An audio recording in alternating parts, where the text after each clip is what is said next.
The first time I met him was in an old bookstore. He reached up to get me a long out-of-print book. His voice as gentle as a spring breeze. Later, we crossed paths again in the workplace. He was the design director I looked up to, cool, reserved, and distant. But I never imagined that behind that reserve lay 3 years of secret admiration. From my very first design sketch to a casual remark in my social feed, he quietly saved them all. On the day he proposed, he slipped the ring onto my finger and whispered, "Ching-ning. You have no idea, I've been preparing for this love for 3 years." My fingertips brushed against the dust-covered bookshelves as I tiptoed to reach the top shelf, running my fingers over the yellowed spines. My impatience grew. I'd visited this hidden bookstore in the old alley 3 times. All for that out-of-print copy of A Century of Layout Design, a reference my advisor requested. It was sold out everywhere online. And this might be the last place with a copy. Need some help? A clear, smooth male voice sounded behind me just as I was teetering on the small stool beneath the bookshelf. Startled, my hand slipped, and I nearly fell. A warm hand caught my elbow just in time, light yet steady, carrying a faint, clean scent of soap. I turned and met a pair of smiling eyes. The man stood silhouetted against the light, his white shirt sleeves rolled up to his forearms, revealing clean-lined wrists. A pair of thin-framed glasses sat on his nose. The gaze behind the lenses gentle, like moonlight steeped in warm water. He was tall, I had to tilt my neck to look at him. His hair was neatly styled, with a few strands of fringe falling over his forehead. This softened the potential formality of his suit, lending him an air of youthful charm and approachability. I'm looking for A Century of Layout Design, the 1987 edition. I hurriedly climbed down from the stool, my fingers still clutching the book I'd nearly dropped. My cheeks flushing slightly, my earlier fumbling must have looked ridiculous. His eyes crinkled at my words. He reached up and pulled a deep blue-covered book from the third shelf. The gold lettering on the spine had faded slightly, it was the very volume I'd been searching for. Is this it? He handed it over, his fingertips brushing my palm with a faint coolness. This shop organizes old books by publication decade. The 1980s to 1990s section is on the middle shelves. I noticed you kept reaching for the top shelf earlier, you must have been in the wrong area. I took the book. Its cover felt slightly rough yet was remarkably well preserved. A weight lifted from my heart, yes. This is the one. Thank you so much. I couldn't find the classification labels anywhere. The labels are on the blackboard by the entrance, probably blocked by the potted plants. He smiled, his voice softening slightly as his gaze lingered on the book in my hands. Are you studying design? This is quite a classic reference book, many university professors recommend it. Yeah. I'm a design grad student. My advisor asked me to find it. I was a bit surprised he knew, and blurted out, "Do you like design books too?" Not really. I just helped a friend find a similar book before, so I know the store layout a bit. He pointed toward the cash register. The owner's organizing books back there. I'll take you to check out. We need to register details for older editions. We walked side by side toward the register. He moved slowly, deliberately matching my pace. When we passed through narrow aisles, he'd step aside to let me go first. I stole a glance at him. His profile had soft, gentle lines, no sharp jaw, and when he spoke, the curve of his lips was pleasing, unlike the distant feel of strangers I usually encountered. After paying, I hugged the book and thanked him. He waved it off, no big deal. Don't mention it. Just as he turned to leave, he suddenly added, "The binding on this book is a bit worn. Be careful flipping through it, several pages have annotations from previous owners. Might be useful to you." I paused, surprised he'd noticed such a detail. By the time I gathered myself to thank him again, he'd already stepped out of the bookstore. The silhouette of his white shirt flickered briefly in the sunlight at the alley entrance before vanishing around the corner. I stood at the bookstore entrance, still holding the book. The warmth from his touch lingered on my fingertips, leaving me inexplicably unsettled. I pulled out my phone to jot something down, only to realize I hadn't even asked his name. All I remembered were those smiling eyes, his handsome features, and his voice as warm as lukewarm water. That night, while organizing my materials, I indeed found several pencil annotations in the book. The handwriting was neat, and the insights were profound. Turning to the last page, I discovered a small signature in the corner, written with fluid strokes, Song Jiayu. So his name was Song Jiayu. I stared at the name for a long while, a faint smile curling my lips. I carefully placed the book on top of my backpack, not only because it was the material my advisor needed, but also because this was the book that man named Song Jiayu had helped me find. Standing at the door of Starway Design's conference room with my laptop, I kept double-checking the materials in my folder. This was a university industry collaboration project my advisor had recommended me for, partnering with a renowned design firm. The contact person was reportedly a senior designer fresh back from abroad, known for exceptionally strict standards. The assistant opened the conference room door, and I followed inside. My gaze instinctively swept toward the main seat, only to freeze in place the next second. Seated there was a man in a perfectly tailored dark gray suit, his white shirt collar neatly fastened with a tie. Behind his thin-rimmed glasses, his eyes remained gentle, though now tinged with a professional sharpness. He lifted his gaze, his eyes lingering on my face for 2 seconds before a faint smile touched his lips. It was Song Jiayu. My heart skipped a beat, and I nearly dropped the notebook in my hand. How could it be him? The man who helped me find that rare book in the old shop, whose voice was like warm water, was actually the liaison for this collaboration. This is Liang Qingning, responsible for the foundational design concept of this project. My advisor's voice snapped me back to reality. I quickly averted my gaze, nodded in greeting, and followed along. Though my cheeks burned uncontrollably, my stare must have been obvious. Song Jiayu stood up, extended his hand, and shook mine. His palm was still slightly cool, yet more steady than when we met at the bookstore. Liang, it's been a while. Long time no see. Professor Song. My panic made me stumble over the title. I quickly withdrew my hand and stared down at my laptop screen, unable to meet his gaze again. The others in the meeting room probably didn't notice anything unusual, but I alone knew the unexpected weight hidden within that simple long time no see. Once the meeting began, Song Jiayu's professionalism far exceeded my expectations. He flipped through the project proposal, his fingertips lightly tracing the pages as he posed precise, incisive questions, from design aesthetics to implementation details. His logical clarity was impressive. When our team hit a snag, he showed no impatience. Instead, he pulled out his tablet, displayed design blueprints from similar projects, and patiently explained the reasoning behind each decision. His voice was clear and smooth, like he was breaking down a complex math problem, making it easy to follow along. During the mid-meeting break, I went to the break room to get water. Just as I unscrewed the cap, I heard a familiar voice behind me. Did you bring all the materials? You looked a bit flustered flipping through your folder earlier. Turning around, I saw Song Jiayu standing nearby, a cup of coffee in hand, its steam forming a thin haze on his glasses.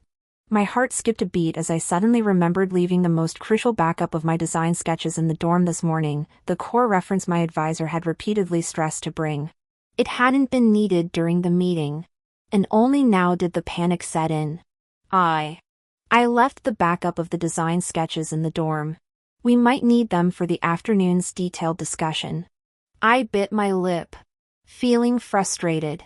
Going back now would definitely make me late. I wondered if it was possible. Don't panic. He cut me off. Stepping beside me, he opened his phone gallery, pulled up an image, and handed it to me. It was the very sketch I'd left behind in the dorm. Photographed perfectly straight on. Even the pencil marks along the edges clear as day. This morning at the bookstore entrance. I saw you leave your folder in the shared bike basket. I opened it and glanced inside. Worried you might need it urgently. I snapped a photo and saved it. I wanted to contact you. But I didn't have your number. I stared at his phone screen, speechless with surprise. So after he left that day, he actually picked up my folder? And even thoughtfully took a backup photo of the sketch? My heart felt like it had been dipped in warm water, soft and warm, and all my earlier anxiety vanished instantly. Thank you so much. Without this backup, I would have messed everything up today. I couldn't help but look up at him. His glasses were already wiped clean, and his eyes held a hint of amusement. He didn't seem like a professional contact person anymore, but rather like the person I met in that old bookstore all those years ago. No problem. He slipped his phone back into his pocket and added, if you need the high-res version during the afternoon discussion, I'll send you the original file.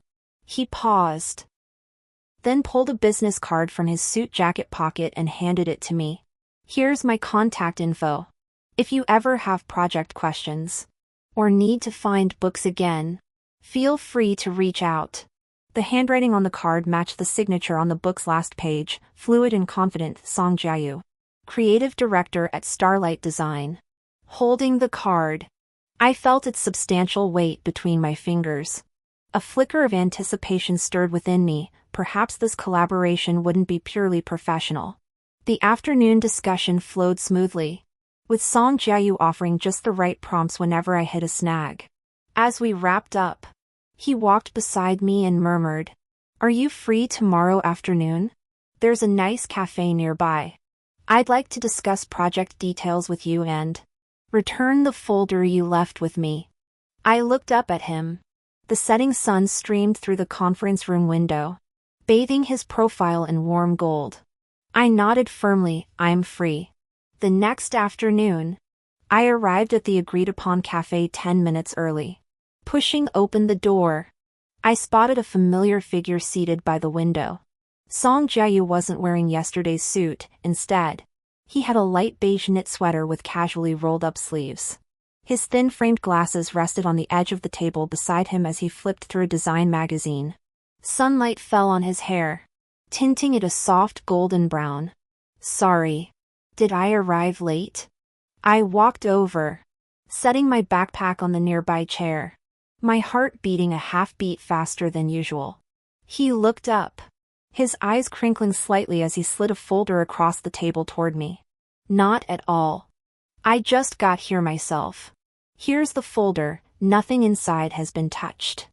I picked up the folder, my fingertips brushing the edge he'd touched moments before, still slightly warm. Opening it, I saw the design sketches and previous materials neatly arranged inside. Even the sticky note I'd tucked between pages hadn't shifted. He was surprisingly meticulous. Thanks for holding on to this for so long.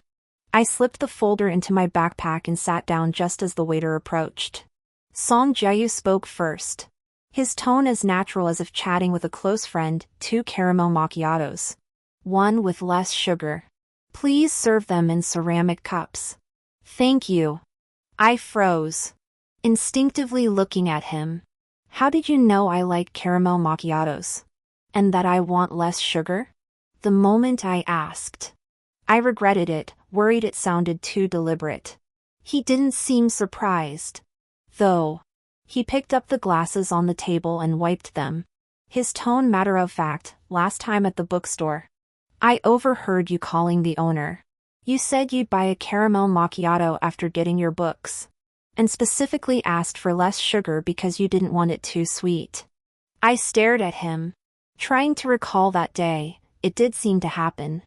I was crouched in front of the bookshelves looking for something, and the owner was urging me to register my information. I casually called the milk tea shop, speaking at a normal volume, but I hadn't expected him to hear it and remember it until now. So that's how it was. I'd completely forgotten about it. I lowered my head, pretending to adjust my backpack strap, my cheeks feeling a little warm. So he hadn't just ordered it casually, he'd actually paid attention to what I said. The waiter brought our coffee quickly. Song Jae-yu pushed the less sweet cup toward me and handed over a small silver spoon. Their milk foam is really smooth. Sip it slowly, it won't be cloying. He picked up his own cup but didn't drink immediately. Instead, he opened his tablet and pulled up the project's design framework diagram. Let's start with the foundational plan for this project. Your initial draft had some interesting ideas about color schemes, but there are a few details we can refine. When discussing work, he reverted to his professional demeanor, his fingertips lightly tapping the screen as he broke down complex design logic into clear, understandable steps. I held my warm coffee cup, listening to his explanations and occasionally asking questions. He answered patiently, even expanding on my ideas to offer suggestions that better aligned with the theme. Before I knew it, over an hour had passed. The coffee cups were empty, and we'd sorted through most of the project details. I packed away my tablet, ready to take my leave, when he suddenly spoke up. There's a design exhibition next week at the City Art Museum. It features works by that designer you admire. Did you know? I looked up in surprise. How did you know I liked designer Lin? That designer was someone I privately admired. Never mentioning it to anyone, not even my advisor knew I'd collected so many of her portfolios. He set down his coffee cup, tapping the edge lightly with his fingertips, a hint of amusement in his eyes. Last time at the bookstore, when you were looking for a century of layout design, you were holding a portfolio of Lin's work. The cover was practically worn out. You must read it often. Only then did I recall that day. To make it easier to find books, I'd tucked the portfolio under my arm, exposing the cover. But that was just a minor detail, and yet he'd noticed it and remembered. You actually remembered that.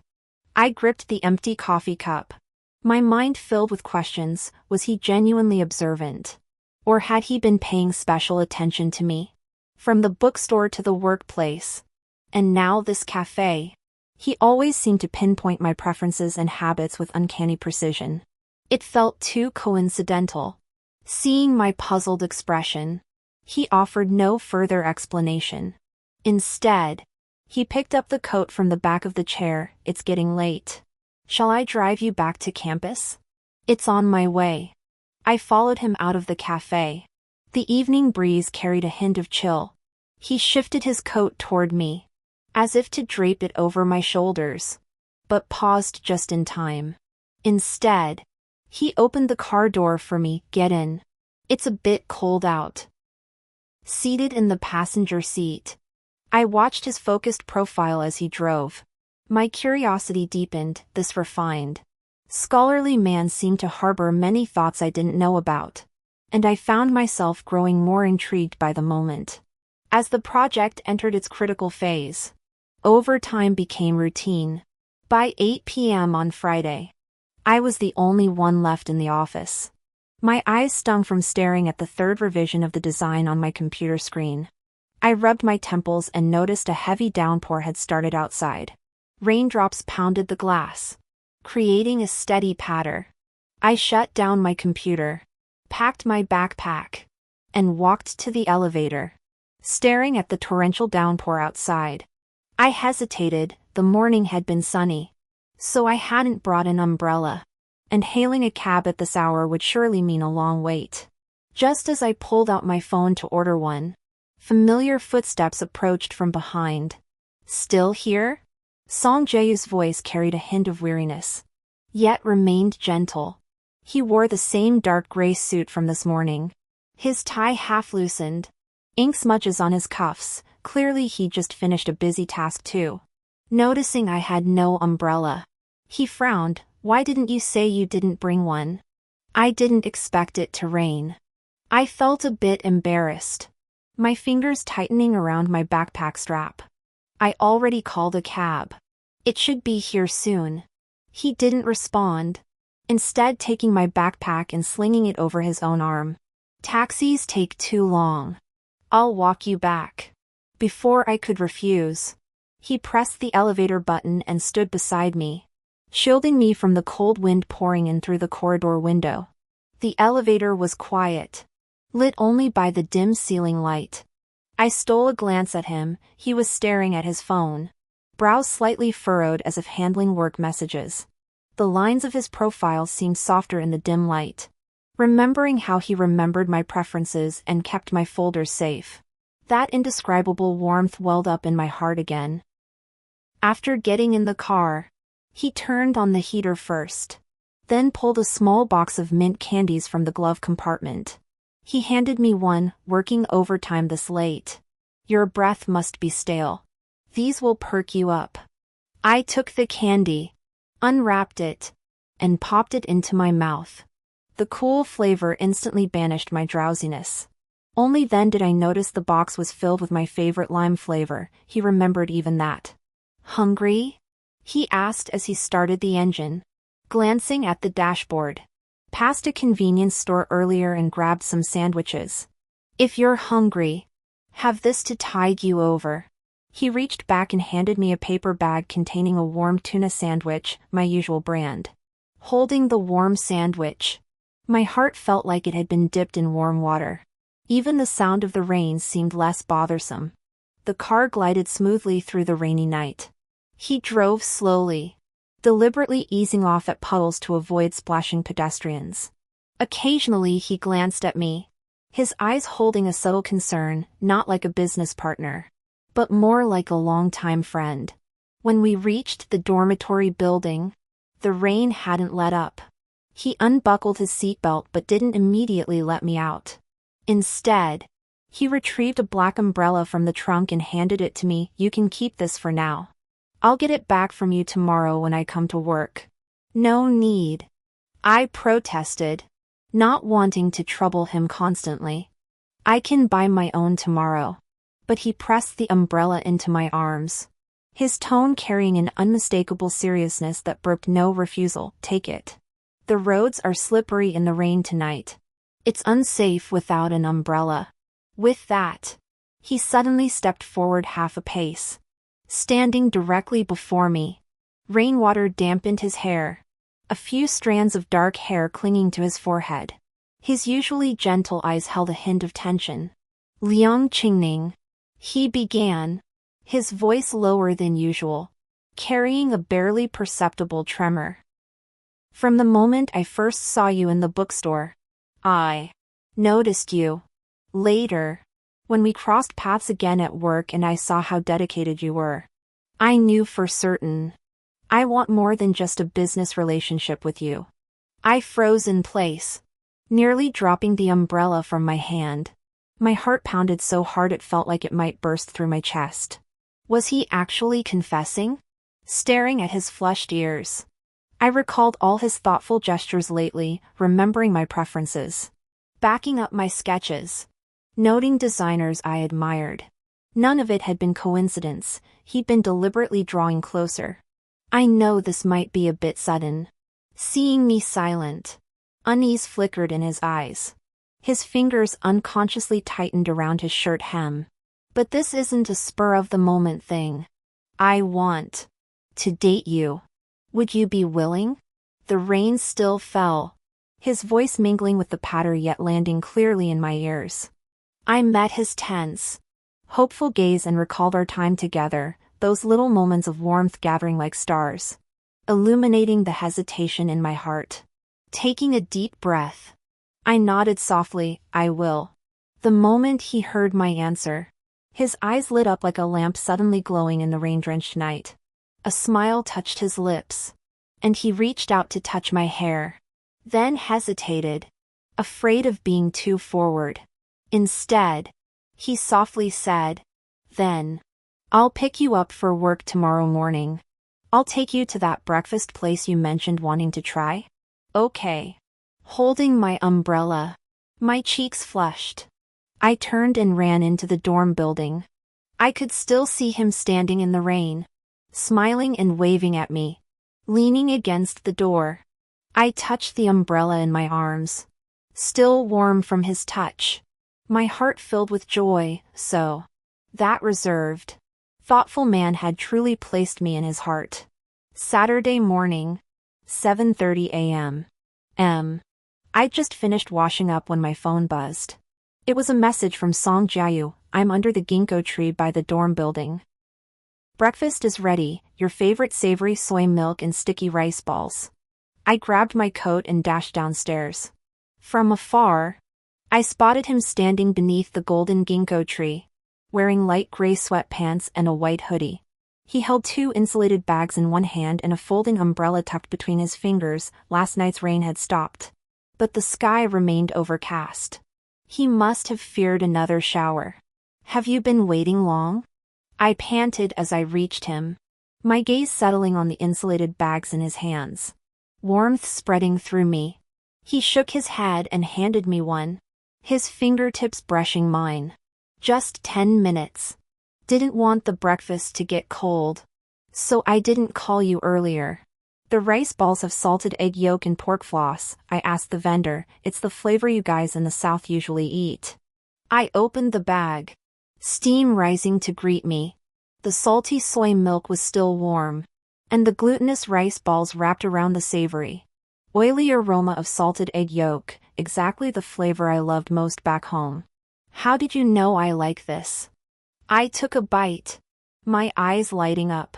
Last time you called a colleague, you mentioned missing the sticky rice balls from home, said they needed salted egg yolk to be truly satisfying. He leaned against the ginkgo tree, watching me eat with a faint smile. I remembered it. So I specifically sought out this 20-year-old shop. The owner is from Shanghai, so the flavor should be authentic. I paused, surprised that he'd remembered something from just a casual phone call. After breakfast, he took the empty insulated bag from my hands and stuffed it into his backpack. Nothing else this morning. Want me to take you somewhere? He didn't say where, just drove me toward the old town. The car stopped at the entrance of a cobblestone alleyway. A faint sweet aroma wafted through the narrow lane, leading to a small shop at the end with an old wooden sign reading Lao Su Desserts. The wooden doors and windows exuded a vintage charm. This was the legendary dessert shop I'd mentioned to my roommate last year. They said their double-skin milk was made from local buffalo milk, resulting in an exceptionally silky and tender texture. Unfortunately, I'd never had the chance to visit. How did you know about this place? I stood at the entrance, looking at Song Jiayu in surprise. He pushed open the door, stepping aside to let me in. His voice tinged with embarrassment. Actually, I'd heard your name before I saw you at the bookstore. He found a window seat and waited for the waiter to bring the double-skin milk before continuing slowly. Your advisor and I were university classmates. At our last reunion, he mentioned you, said you were his most accomplished student. He also said you absolutely loved this place's double-skin milk, but never had time to come. My spoon froze midair. Our connection ran deeper than I'd imagined. He continued, later. When I saw you at the bookstore, you looked familiar. I double-checked with your advisor and confirmed it was you.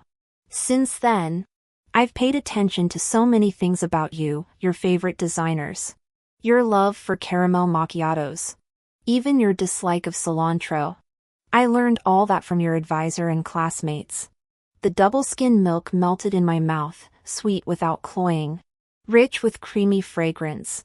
Yet my heart felt sweeter than my palate. His earlier attentions weren't coincidental. He deliberately invested effort to understand me. I watched his flushed ears, knowing he'd mustered courage to share this, fearful I might find him abrupt. So, you knew I order caramel macchiatos at cafes and remembered I don't eat cilantro in the project group? I teased him deliberately, wanting to see him flustered. Sure enough, he grew even more embarrassed, scratching his head. Yes. I was afraid telling you directly would make me seem too calculated. But spending time with you, I found you even more adorable than I imagined. I just couldn't help wanting to give you everything you like. The waiter brought the red bean paste dessert.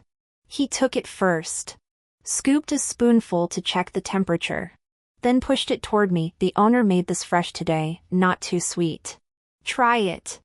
I took a bite. The beans were perfectly tender. The sweetness just right, exactly how I liked it. Before leaving, he packed 2 boxes of mung bean cakes and pressed them into my hands. "These make a good snack for when you're reading this afternoon." Stepping out of the dessert shop, sunlight filtered through the clouds, bathing him in a warm golden glow that illuminated his profile. I took the hand he offered, its warmth filling my palm, and felt a deep sense of contentment. It turned out that being secretly cherished by someone felt this incredibly comforting. Sunday morning sunlight was just peeking through the curtain slits when my phone buzzed. Song Jae-yu's message carried a hint of excitement, waiting downstairs. "Taking you to a design inspiration library." I grabbed a beige trench coat and dashed downstairs. Just outside the building entrance, I spotted him leaning against his car, a canvas tote in hand and a camera slung diagonally across his shoulder, the vintage film camera I'd mentioned in my WeChat moments last month. He'd said it was perfect for capturing the light at art exhibitions. And I never imagined he'd actually remembered. "How did you know to bring this?" I pointed at the camera, my eyes lighting up. He unzipped his backpack, pulled out a small notebook printed with Morandi-inspired color blocks, and handed it to me. "You mentioned wanting to take notes at the exhibition last time. I saw you liked this notebook from the cultural store, so I picked it up on my way." The cover was my favorite, pale purple, with blank bookmarks tucked inside. He'd even prepared my usual 0.5mm black pen. As we drove toward the City Art Museum, he finally said, "It's the Color and Space exhibition curated by designer Lin. Remember last month when you flipped through her portfolio and mentioned wanting to see the original brushstrokes?" Only then did I recall that moment. I'd been flipping through the book, sighing softly, wishing I could see the originals. My voice was barely audible, yet he'd heard it and quietly booked tickets. My heart fluttered like feathers tickling it. Warm and trembling, few people gathered at the museum entrance. He'd exchanged the digital tickets for paper ones beforehand, fearing the QR code scan might delay us. As we entered, he naturally took my hand, his fingers gently interlacing with mine, afraid I might get lost in the crowd. The gallery was bathed in soft light. The first painting was designer Lin's Mist Blue. I stood before it, unable to move. The gradient of blue on the canvas looked like silk soaked in water, more impactful than in the book. "Look at the brushstrokes here." Song Jae-yu leaned close to my ear, his voice hushed to avoid disturbing others. "She used dry brushwork for the clouds. When you want to convey lightness and transparency in your projects, you could borrow this technique. It feels more natural than layering." I turned to him. He was pointing at a detail in the lower right corner of the painting, his glasses reflecting the canvas's blue glow. Even his commentary seemed precisely tailored to my design needs. Turns out he wasn't just showing me the exhibition, he was quietly gathering inspiration for my project. When we reached an impressionist painting, I crouched down to study the color transitions. He didn't rush me, just took out his camera and gently adjusted the angle. Standing half a step to the left of the painting, the light fell perfectly on the tips of my hair. He held the camera, his gaze focused, smiling slightly. The way the wind rustled his trench coat was full of vitality. The shutter clicked softly. He handed me the camera to look. In the photo, I stood sideways to the canvas, the hem of my trench coat slightly lifted by a draft. Sunlight had just gilded the ends of my hair with a golden edge, a tender moment I hadn't even noticed myself. Captured perfectly by him. It was stunning. I couldn't help but look up and smile at him. His ears flushed slightly as he reached out to smooth my wind-tossed bangs. "You're naturally beautiful, I just found the right angle." By the time we reached the latter part of the exhibition, I was feeling a bit tired. He pulled a bottle of warm water from his canvas bag, unscrewed the cap, and handed it to me. It was the room temperature mineral water I usually drank. Worried the gallery's air conditioning might be too cold, he deliberately kept it tucked in his coat for a while beforehand, so it was just the right temperature. not cold to the touch. There's a lounge area up ahead. Want to sit for a bit? He guided me toward the sofas. Passing the gift shop, he paused before the fridge magnets and picked up a miniature version of the mist blue design. Stick this on your studio computer. Next time you're stuck for inspiration while designing, just glance at it and you'll remember today's feeling. As the museum closed, the setting sun cast a slanting glow across the lobby. He carried the bag filled with art books and fridge magnets for me, his camera slung over his shoulder. Stepping outside, he suddenly said, "From now on, whenever there's a good exhibition, I want to come with you. Not just for inspiration, but more than that. I want to be with you for everything you love." The evening breeze carried a hint of chill. He took off his jacket and draped it over me, its hem still warm with his body heat. Leaning against him as we walked toward the car, I clutched the little notebook filled with notes, my fingertips tracing his annotations, those suggestions about color and composition, each beside a tiny smiley face. Love isn't grand declarations, it's finding the care to infuse every detail of even small things like visiting an exhibition with tenderness. On Monday evening, Song Jiayu said he wanted to take me somewhere for dinner. As the car drove toward the river, I realized it was that riverside restaurant I'd bookmarked long ago, the one I'd casually mentioned on social media, saying the sunset paired with steak here must be incredible. I never imagined he'd remembered. The window seat offered a breathtaking view. The setting sun dyed the river surface orange-red, its shimmering waves like scattered fragments of gold. He'd reserved the table in advance, and a small bouquet of white lisianthus, my favorite flowers, sat on the table, their petals still glistening with dewdrops. Clearly delivered just moments ago. "How did you know I love this place?" I asked, my fingertips gently brushing the petals as I sat down, my heart filled with warmth. He poured me a glass of warm lemon water, a faint smile playing on his lips. "I saw you like and comment I want to try this on your social media post last time, so I made a note." He paused, then added, "Their black truffle steak is most tender when cooked medium rare. I spoke to the chef beforehand to prepare it just the way you like it." The dinner unfolded in a cozy rhythm. He cut my steak for me, pushing the trimmed sinew onto my plate. Midway through, the waiter brought a caramel pudding. He smiled, saying, "I know you love sweets, so I specially ordered this dessert, not too much sugar." The pudding melted on my tongue, its sweetness wrapped in creamy richness. As I savored it, I suddenly saw him pull a velvet box from his suit jacket pocket and place it on the table edge.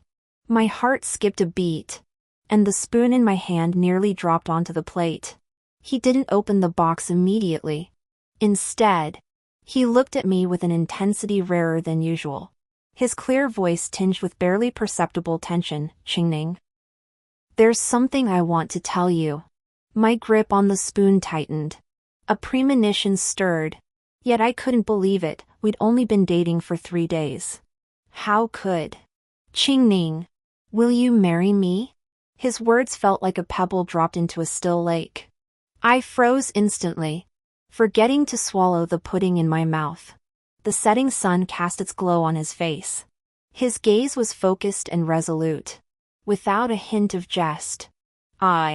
"We've only been dating for 3 days, right?" I blurted out instinctively, my voice trembling slightly. It wasn't that I didn't like him, it was just that this sudden proposal had completely thrown me off balance. We hadn't known each other long. Only 3 days since we'd become a couple. How could he suddenly bring up marriage? Hearing my question, he didn't rush to explain. Instead, he opened the velvet box. Inside lay a simple diamond ring. The band was a slender platinum circle. The diamond wasn't large, but it shimmered softly in the sunset. Engraved on the inside were 2 small letters, Q and Y, the initials of our names. I knew this was abrupt. He slid the box toward me, his fingertips gently resting on the back of my hand. His warmth seeped through my skin, tinged with a slight tremor. "But I've wanted to marry you For a very long time. A very long time? I looked up at him. My eyes filled with confusion. We'd known each other less than a month. Been together for just 3 days, how could? He sighed. His gaze softening and growing distant. As if lost in memory. Actually, I noticed you much earlier than you think. 3 years ago. At the Design Newcomer competition. You won the Gold Award for your Urban Light and Shadow series. I was one of the judges. When I saw your design sketches, I felt this girl's ideas were exceptionally vibrant. I was completely stunned. That was a competition I entered during college, my first breakthrough in the design world, but I'd never known he was a judge back then. After that, I kept track of you, watching your published designs. Hearing updates from your mentor. His thumb gently traced the back of my hand. His voice brimming with sincerity. It wasn't until I bumped into you at the bookstore that I realized I couldn't just watch from afar anymore. Our professional reunion. Inviting you for coffee. Taking you to exhibitions. Every step. I wanted to draw closer. To let you know this wasn't a passing fancy. The sunset slowly sank below the river's surface as the restaurant lights came on, casting a warm yellow glow across his face. His eyes held no urgency. Only patience, as if giving me time to digest this sudden confession and proposal. I gazed at the ring box resting on the table edge. Its engraved initials glinting faintly. Then I recalled all his thoughtful gestures over the past months, remembering my preferences. Noticing my habits. Memorizing my offhand remarks. Even spotting me 3 years ago. This wasn't a sudden impulse, it was a long-held affection I'd only just discovered. The lemonade in my hand had grown cold. Yet my heart felt as if soaked in warm water, soft and tender. Gazing into his earnest eyes, I suddenly felt that the length of time didn't matter so much after all. What mattered was that the person before me had placed me at the very center of his heart. Silently cherishing me in his own way for so long. The restaurant's warm light fell upon the velvet box. The platinum band of the ring shimmering softly. I stared at the 2 letters engraved upon it. My fingertips lightly brushing my own wrist, still warm from his touch moments ago. A heat that made my heart tremble. Truthfully, I knew 3 days was too short. Song Jae-yu's soft voice broke the brief silence. He picked up the box but didn't force me to accept it. Merely cradling it in his palm. His eyes held utter sincerity. If I were in his shoes, suddenly being proposed to by someone I'd only dated for 3 days would feel absurd too. But I couldn't help myself.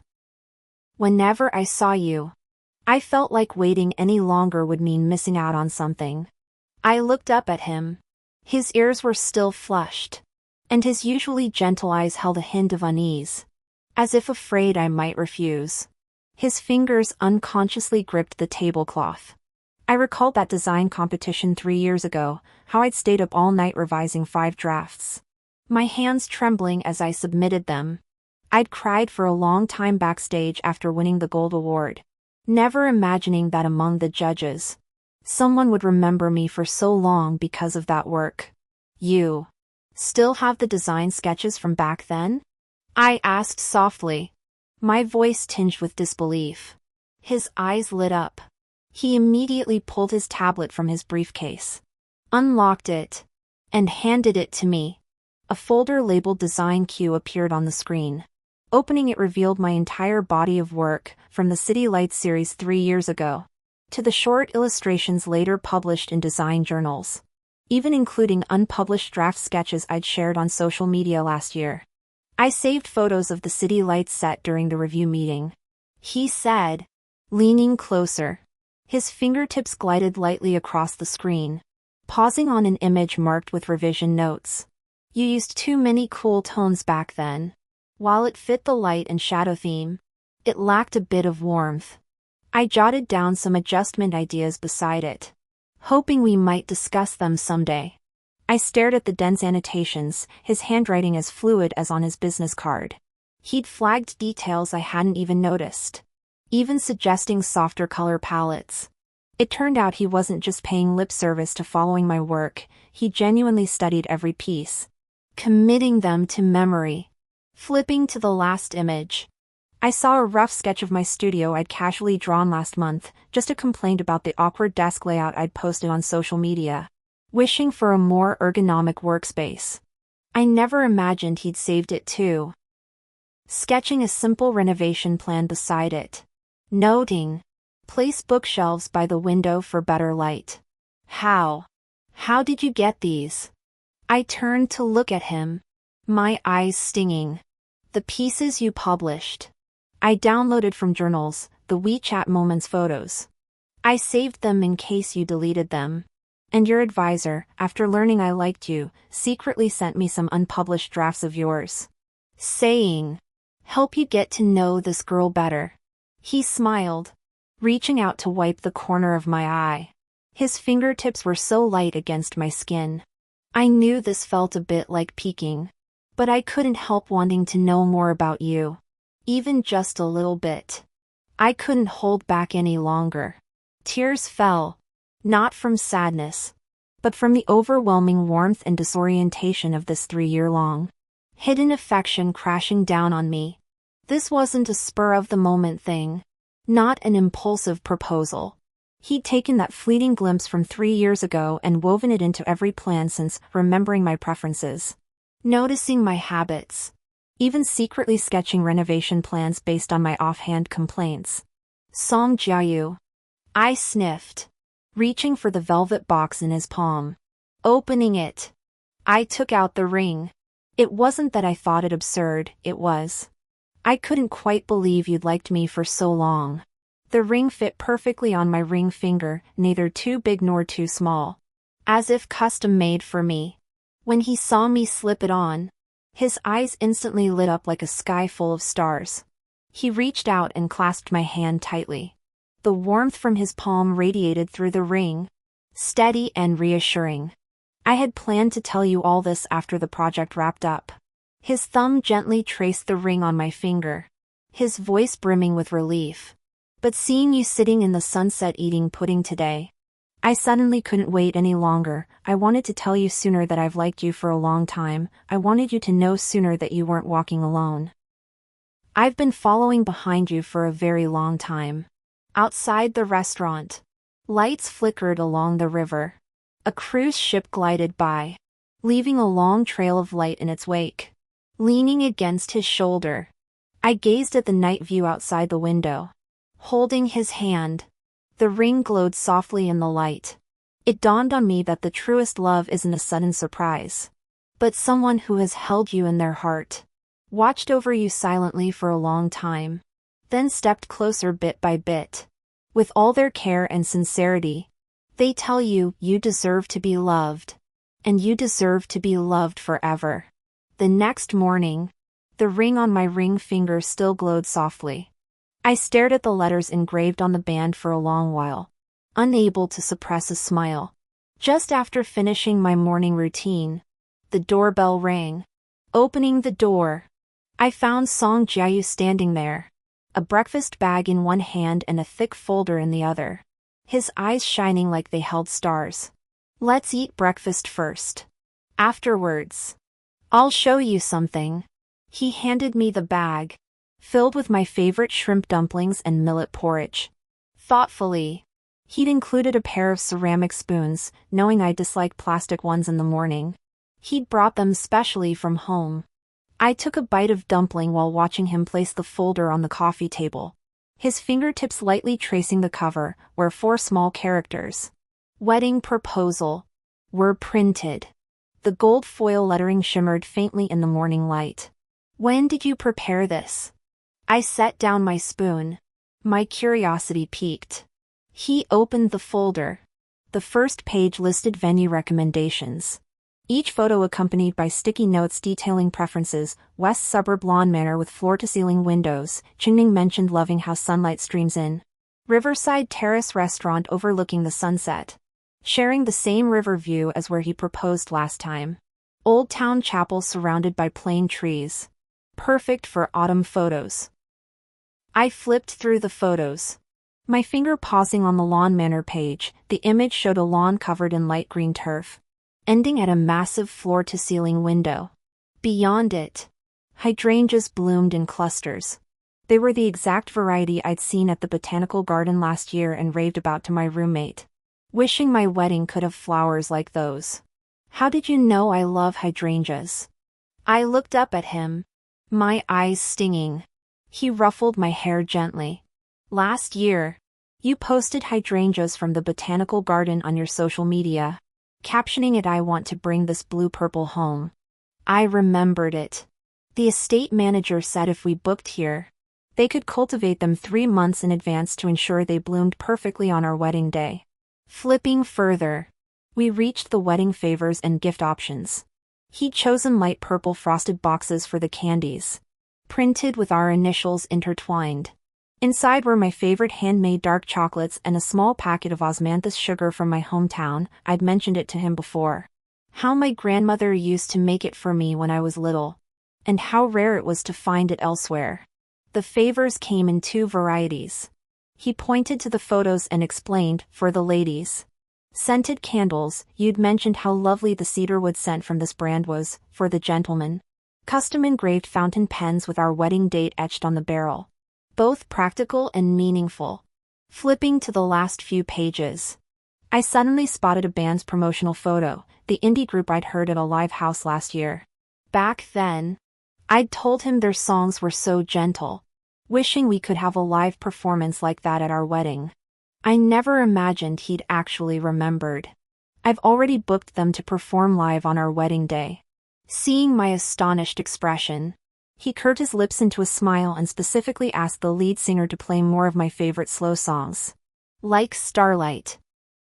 I closed the folder and leaned against his shoulder, my heart filling with warmth.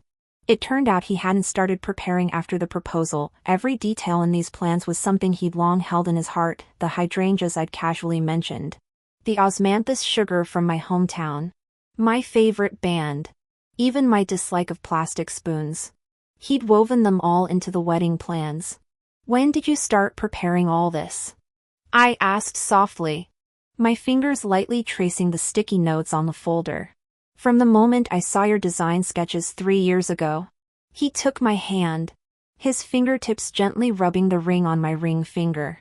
Right then, I thought, if I ever get to marry this girl, I'll give her the wedding she's always wanted. Later, as I got to know you better, I wrote down every little thing you mentioned and gradually refined this plan. That afternoon, we visited West Suburb Lawn Manor together. As the manager showed us around the venue, Song Jiayu held my hand the entire time, confirming details with him. Place more hydrangea pots by the floor-to-ceiling windows, in light blue and pale purple. Lay a white gravel path along the lawn's edge, so Qingning won't feel the stones under her wedding dress. The dessert table must have her favorite caramel pudding and osmanthus sugar cookies. The setting sun cast our shadows long across the lawn. Watching Song Jiayu communicate earnestly with the manager, I suddenly realized this wedding wasn't just a ceremony, it was a little world of love he'd built for me through 3 years of waiting and countless thoughtful gestures. I reached out and held his hand. The ring sparkled in the sunset, and my heart swelled with anticipation for the day I'd slip into my wedding dress and walk toward him. The morning light of the wedding day had just spilled over the curtains. I sat before the dressing mirror, watching the makeup artist shape my brows. The wedding gown reflected in the mirror was the one Song Jiayu had helped me choose last month, light satin fabric. The skirt embroidered with delicate pearls, and a collar trimmed with a circle of pale purple hydrangea lace. It was the very style I had lingered over twice last year in the bridal shop window. Back then, I had casually remarked that the lace looked gentle, and he had remembered it all this time. Qingning, look at this!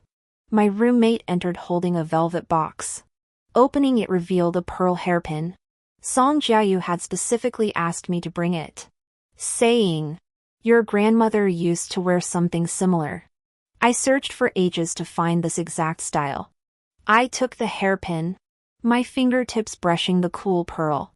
Suddenly, I remembered the last time we talked about my grandmother. I'd mentioned how she used to pin my hair back with a pearl hairpin when I was little. Even such a small memory had stayed with him. The makeup artist gently placed the hairpin in my bun, In the mirror, my eyes were slightly reddened. Yet I smiled sweeter than ever. A soft knock sounded from downstairs. Song Jiayu's voice came through the door, tinged with nervousness. "Qingning, may I come in? Just for a moment." I nodded for my roommate to open the door. He stood in the doorway, dressed in a crisp white suit, a pale purple hydrangea pinned to his lapel, perfectly matching my wedding gown. The moment he saw me, his eyes lit up like they were filled with starlight. He paused for a second before slowly approaching, his fingertips gently brushing my veil. "You look absolutely beautiful today." His fingertips trembled slightly, and his ears flushed red, like he was back to the day he first confessed his feelings to me. I couldn't help but smile, reaching out to take his hand. "You look wonderful too." The ceremony took place at West Suburb Lawn Manor. As I walked arm in arm with my mentor down the white gravel path toward the end of the aisle, my eyes instantly welled up. The lawn was strewn with pale blue and lavender hydrangeas. A breeze stirred the petals, making them sway like gentle waves. At the end, Song Jiayu stood before the floor-to-ceiling windows. Sunlight filtered through the glass, bathing him in light. He looked at me, his eyes brimming with anticipation, his fingers tightening slightly. As my mentor placed my hand in his, he whispered softly, "Jiayu, I entrust Qingning to you." Song Jiayu nodded firmly. The warmth from his palm seeped through the gloves, steady and reassuring, instantly melting away all my nerves. After the pastor finished the vows, it was Song Jiayu's turn to speak. He didn't use the prepared script, just held my hand, his earnest gaze making my heart race. "Qingning, 3 years ago at the design newcomer competition, when I saw your city light and shadow, I thought, this girl who can paint cool tones with warmth must be adorable. Later, when I met you in the bookstore, the way you stood on a small stool searching for books was even more lively than I'd imagined. Then, seeing you meticulously revising proposals at work, I thought, how could someone even look so beautiful when they frown?" His voice was clear and resonant, carried by the microphone across the entire lawn. I could hear my roommate softly sniffling behind me. "I remember your favorite caramel pudding, how you disliked plastic spoons, your fondness for designer Lynn's paintings, your grandmother's pearl hairpin. These aren't things I consciously memorized, they simply become linked to you whenever I see or hear them." He lowered his head, his fingertips gently tracing the ring on my ring finger. The QNY engraved on the band sparkled in the sunlight. Proposing after just 3 days of dating wasn't impulsive, it was because I feared that waiting even one more day would feel like betraying the 3 years of anticipation. In the days to come, I want to keep remembering your preferences, accompany you to every art exhibition you love, help you revise every design sketch, and turn every word you've spoken into the path we walk together. I couldn't hold back any longer. Tears fell, yet I nodded with a smile. "I do. Song Jiayu. I do. I'll walk every path with you from now on." As we exchanged rings, his fingers adjusted my band with extraordinary gentleness, as if handling a priceless treasure. The band suddenly struck up the melody of Starlight, the very song I'd fallen for at that live house last year. The singer's tender voice drifted on the breeze, blending with his vows to create the most perfect backdrop. After the ceremony, I pulled him over to the dessert table. Seeing the caramel puddings and osmanthus candies displayed, I couldn't resist picking up an osmanthus candy and popping it into my mouth. It tasted just like the sweetness my grandmother used to make. "You even remember this?" I murmured, nestling into his embrace, my voice brimming with laughter. He leaned down and kissed my forehead. Sunlight fell upon us, merging our shadows together. "Your things," he whispered, "I never forget." As the sunset slowly sank behind the floor-to-ceiling windows, I held Song Jiayu's hand, watching the laughing relatives and friends on the lawn, the hydrangeas filling the venue, and the sweet treats on the dessert table. I suddenly understood the best kind of love is never a grand declaration. It's someone who keeps you in their heart. Who waits 3 years. Who pays countless little attentions, turning every casual word you utter into the warmest everyday moments for the rest of your life. Our story began with a rare book, continued through a wedding brimming with thoughtful details, and will unfold in countless more moments to come. Together, we'll make every ordinary day as perfectly sweet as today.